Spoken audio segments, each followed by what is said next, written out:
What does it look like when 1,000 pesos becomes worth one? So I'm kind of get a feel for what does it look like when $1,000 becomes one? What does that look like in the reality of things? It's no fun.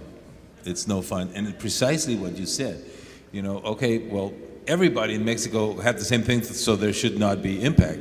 But we had debts from X-ray machines that are extremely expensive in dollars. So suddenly we had to raise 1,000 times more pesos to cover our debts. Oh.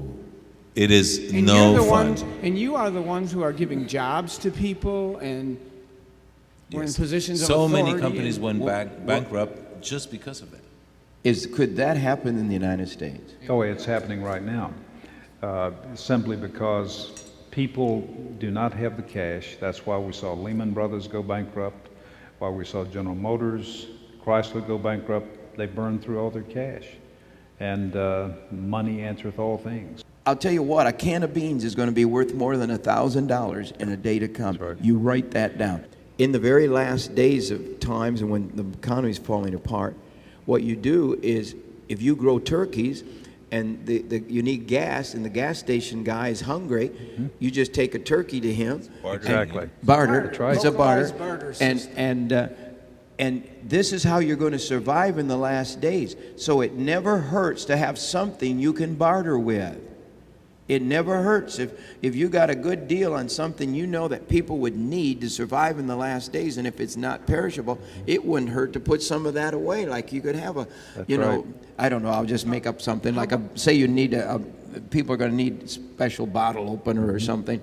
But if you had that, like a non-electric can opener is going to be pretty important if the power goes out and you can't open your cans. But if you have something you can trade, this is the age-old system. Yep. And it continues to be. It does. In Mexico, is not unusual for a doctor to be paid with a dozen eggs or a hen.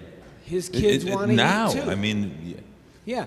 yeah, or I'll come and wash your cars or whatever. Would it be reasonable for a person to put a small percentage of their portfolio into foods like this and seeds and legacy seeds in those water bottles? That's a hedge against Do you things know to what come. that freeze-dried food would be worth if the bottom drops out and there's no food Talk to about eat? an Do you investment. know what one bucket would be worth?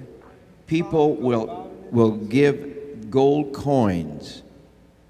Gold coins would be given When they're hungry. to buy a bucket of When you're freeze-dried hungry, a food. piece of That's gold. precisely what You can't eat Joseph the did. gold. Yep. In the Well, I known just think world. we got an idea for investment here, Dr. Don.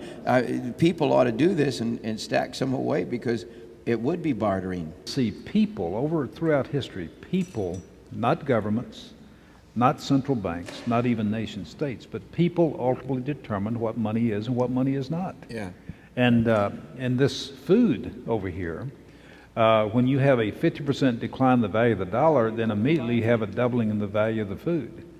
It's a commodity. But it's that- more valuable than the value of that commodity. When you're hungry, that is the commodity. I don't care if it becomes 100 times more valuable. If I paid $100 for something and it becomes 100 times more valuable, isn't that great? I got $10,000 Well, worth. I'll tell but you, I'm a person, hungry. listen to me, What- a person, when the gas is gone and there's going to be all that, they would trade a new Mercedes for one bucket of food.